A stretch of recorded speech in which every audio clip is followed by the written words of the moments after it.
Welcome to the Snobs podcast, everybody. I am your host, Mick Manhattan, and today I am super excited to have on the show Laura Smith and Kristin Mann, producers of the movies The Quarry and Into the Stars, which I've seen both and I love them, and they are out now for rent on Amazon Prime and other streaming services, so definitely go check them out.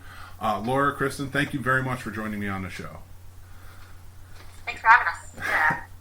Well, I was just telling you guys, I'm very passionate about the position of producer. It's honestly, I think it's almost an underappreciated position, in my opinion. A lot of people don't seem to. I have no idea what you're talking about. Writers even more so I'll give writers that. I often say that when it comes to producing, there's a reason you deserve Best Picture. They getting that trophy.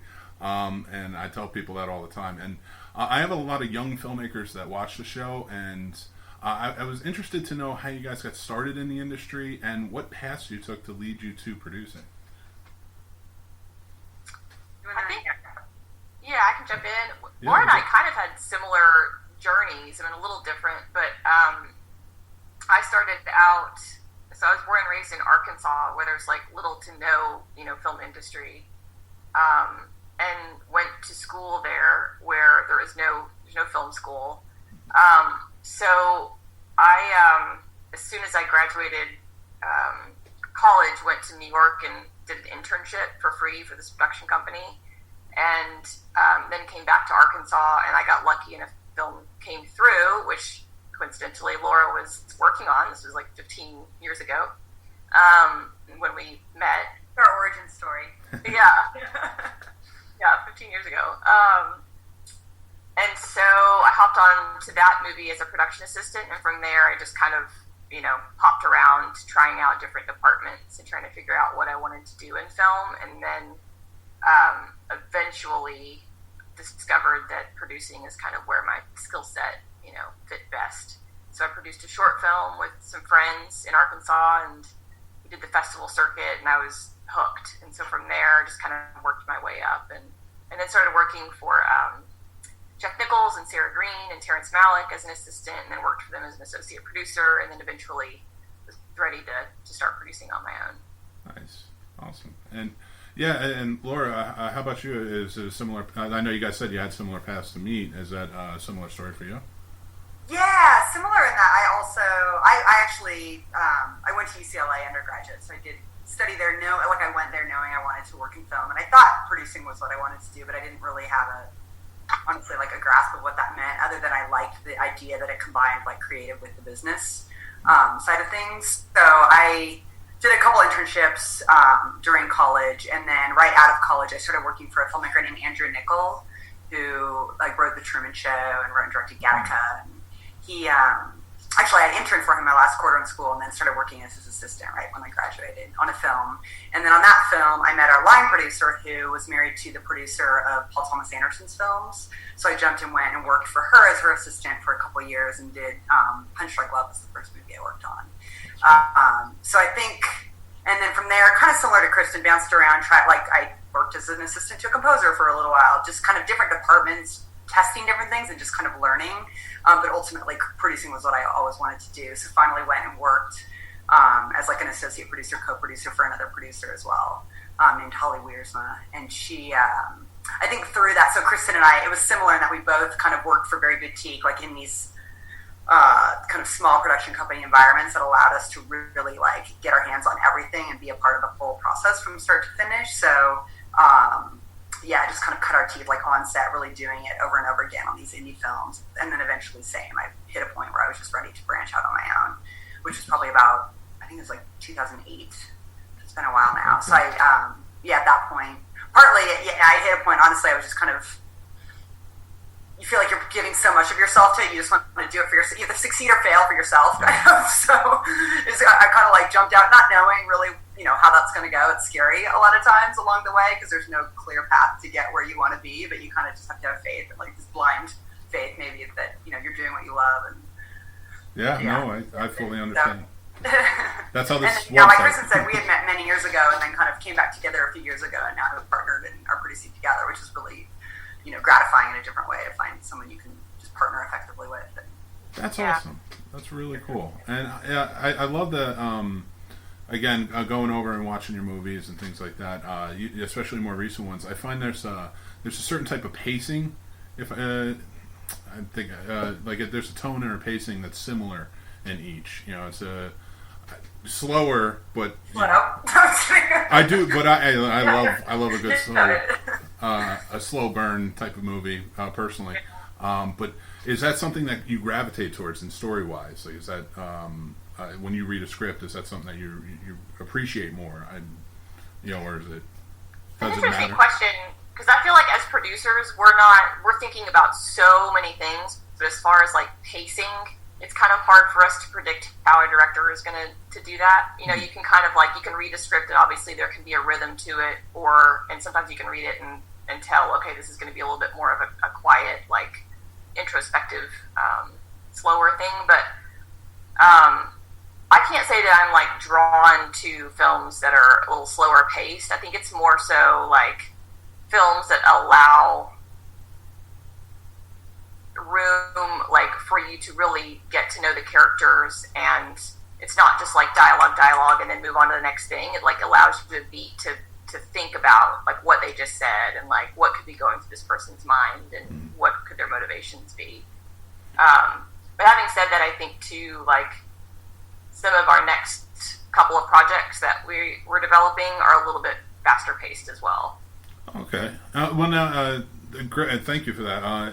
But with that, and maybe from the producing standpoint, when you're picking a director, does that pacing or that tone, does that help you? Like, okay, I have this person in mind, or I have this person in mind. How does that play into it? The story wise, when you read it, is it just the technical side of like, okay, I could see this person doing this, or yeah, I think a lot of what comes to us is also like writer director are one and the same. So like the Quarry, To the Stars, not the case actually, but a lot of times it's this, the filmmaker that has written and is also directing. But yeah, I think when it comes to picking a director for it, a lot of it is about like when we read it, you kind of have a vision for it, and then kind of picking a filmmaker you're a fan of and what their like. When it's interesting to think of their vision on material, I think that's what's really exciting. Like you take someone, like It Follows, for example, David Robert Mitchell had done one prior film, which is a very small kind of indie drama, coming of age story. But the thought of that pacing and style late onto a horror film was fascinating. So that was, something that really like drew me into that one, for example. Kristin brought Martha on To the Stars. Yeah, I think like there's so many different things that kind of you can take into account when trying to attach the director to a project. But like we did To the Stars with Martha, and she handled the period aspect of that movie like 110%, like with excellence, like top notch. Like there's one thing to do a period movie and make sure you're doing it correctly, but it's another thing to like have a director that's pretty obsessed with getting it right in every little detail. And so when Forsaken came to us, this is a project that one of our next projects. It's also a period piece, and it's completely different from To the Stars in that it's more even leaning more towards like horror, thriller, but it's period again, and it's a female-driven cast, and like she just handled those aspects of To the Stars so well that to us it made perfect sense for her to do Forsaken, even though it's a very different movie. Oh, that was beautiful how she handled it, and it felt so real. I watched the black and white version. That was what was available with Winchester, and I loved it. I thought that's great. I like a good old black and white movie, and I like when newer filmmakers kind of adapt that and use that as well. It could be a very good convention if used properly, and it definitely was with To the Stars.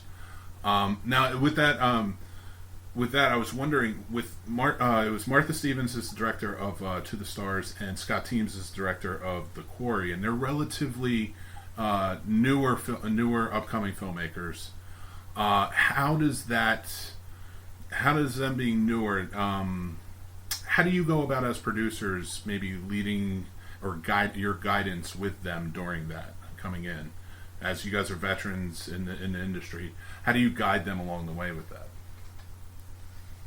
I feel like a big part of that jump, like for both of them, they had done prior films, so they had that kind of comfort and in their process on set. But I think when directors make that jump and suddenly they're working with, more like A-list name actors, that's a big part of the guidance we offer. Is just it's different, and it becomes, you just kind of, it changes the dynamic on set, and I think that's something that sometimes they have to adapt to or get used to, that, it just kind of shifts the energy and the dynamic there. So I think we often kind of do some hand-holding through that in terms of just how to navigate, I guess, that. Okay.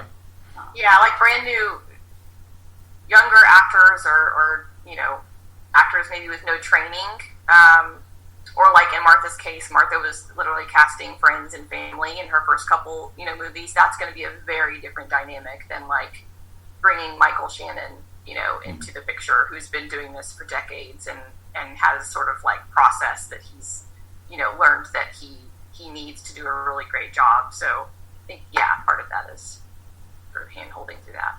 Yeah, and that's I'm glad you mentioned that. As the actors on set, like Shea Wiggum, amazing talent and veteran actor, and he worked on both films. That's why I bring him up. And such different roles. I don't think you could get any more different, really, between the two. And he nailed them both, of course, as he's shown us in the past.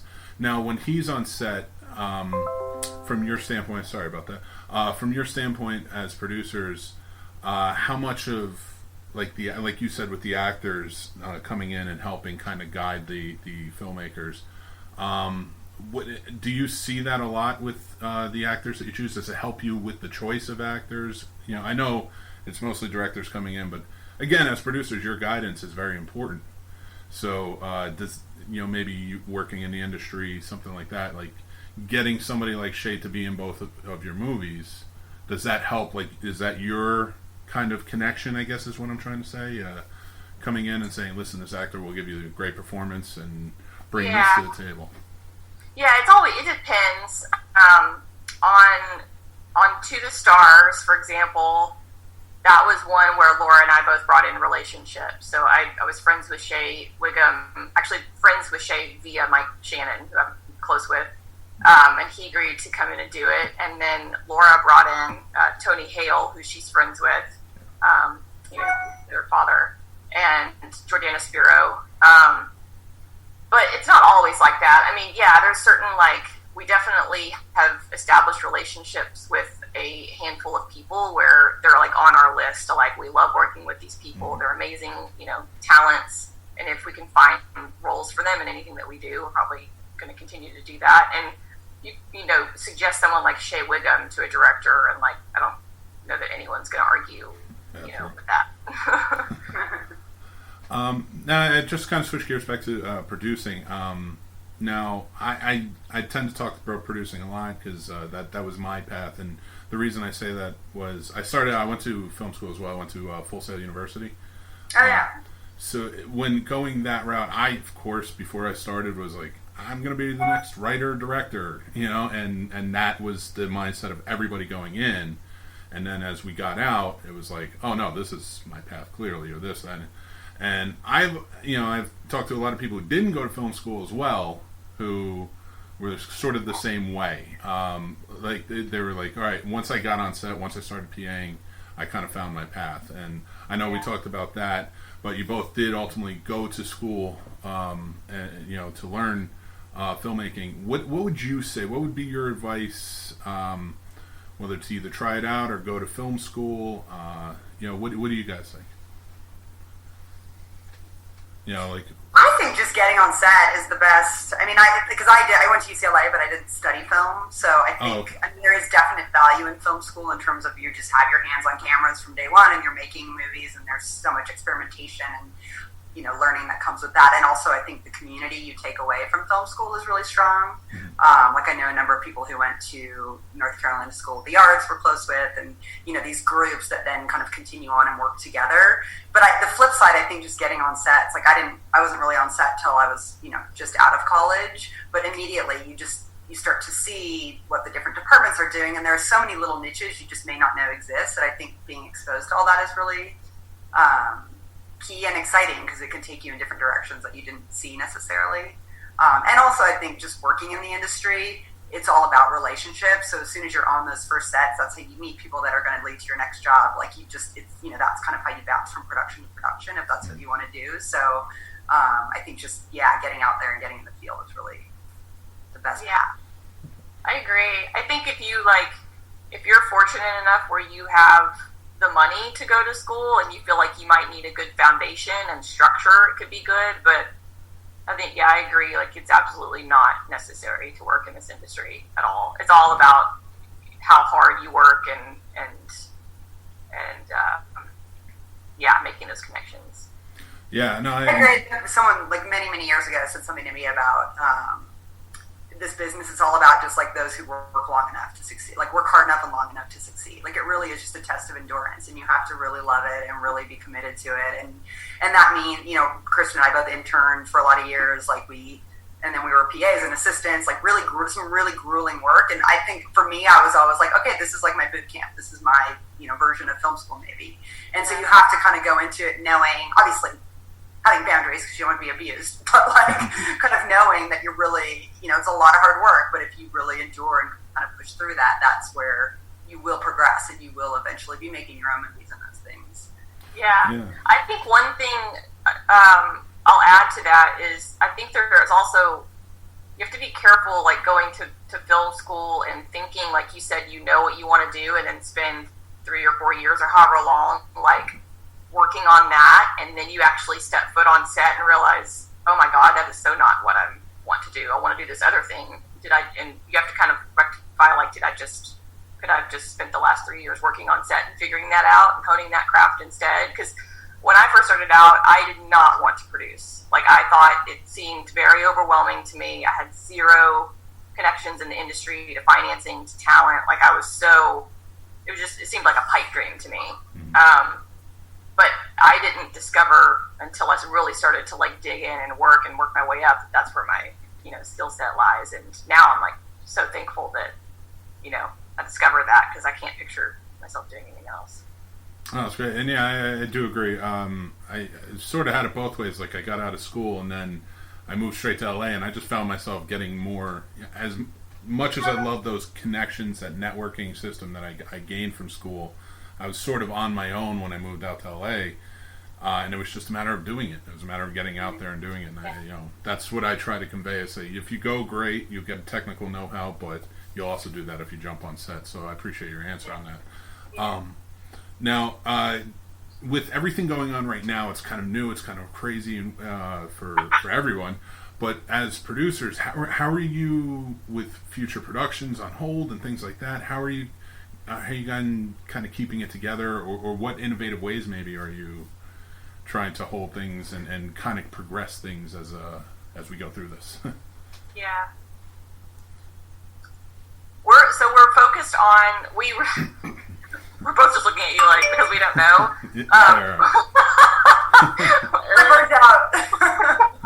We have no idea when it's going to be safe to go, back on set and shoot. And then even when it is, it's going to look likely very, very differently than it did before. So there's going to be a mix of, there's a learning curve in us trying to prepare for what that is, that new world. But also just trying not to obsess about that too much and just looking at okay, what can we do? Because as producers, we're responsible for developing each project and actually getting it off the ground. So for us, we're focused on that phase of our projects and maybe taking on a few more projects than we normally would, because we know we've got the time to develop, all these things. Yeah. I think right now for us, often as a producer, it's cyclical because you're kind of moving the ball along in different projects in different phases. For us, it just so happens that we just released these 2 films these past couple weeks, so we're kind of in the new life cycle. So we happen to be in that phase right now where we have new projects that we're casting and financing. So in a way, it's a blessing because we weren't about to go right into production. I guess we had one that was probably going to shoot May-ish, so maybe we were going to. But yeah, generally speaking, that is work we can still be doing as far as making talent offers and sending script to financiers and things. But it's tricky because things we're reading about, even what sets may look like if and when they reopen while this is still going on, and it's tough because on the one, for indie films, there are a lot of like budget implications to it because it's, you know, it means doing things slower and having fewer bodies on set. So you're having to bring crew in waves and just things that are really like, as you're trying to get your head around, you know, indie budgets are so hard as is, and these are things that would obviously cost more. But then the flip side is, in a way, maybe indie films will benefit because it's all about like smaller scale production. So you can't have massive crowd scenes necessarily, and things that indies don't usually, you know, frequently have anyway. So maybe there's a world in which like indies actually will be the ones to thrive when production initially resumes, because we can kind of operate within these like new protocols and have that mindset, I guess, on how to like adjust and be kind of lean and mean. But yeah, within all that, it's all just speculation right now. We're all kind of scratching our heads and not really knowing. Well, I appreciate your honesty on that, especially because that's you know, it's important, and a lot of and, you know, I know indie filmmakers and stuff. They need to hear that. They need to hear that they're not the only ones, you know? Yeah. Well, honestly, I mean, if you're a young filmmaker out there right now and you have a movie you can go make with 5 of your friends, like, nothing big is shooting right now, so if there's a way to do that safely when things resume, it's a great time to do it, probably, because distributors are going to need content. Like, nothing, you know, make things while you can, if, you know, if it's safe to do so. Yeah, I that was something I talked to quite a few filmmaker friends about. And, you know, right now, why don't you use this time to write or make something or put something together? You know, take the time to be creative. You know, you never know when you get a chance like this again. Hopefully never. You know. Right. I know we're excited about all the scripts that we hope will emerge from this time, like from writer friends and people who are all just holed up, like you said, and kind of, you know, utilizing the time to hopefully be creative. And so I really appreciate you guys coming on, and I like to end things on sort of a fun note, just to kind of get ideas and such. I'd like to ask you both, if you could produce any movie throughout time, if you could have been a producer on it, what movie would you choose? When Harry Met Sally. Oh, that's a great choice. I would give anything to work with that cast. That is a fantastic choice. That is tough. I think I'm going to say The Princess Bride, just because I love it.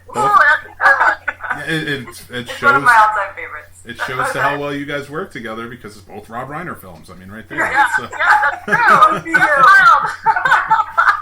That was fantastic, and I really appreciate you guys coming on and talking to me and taking the time out.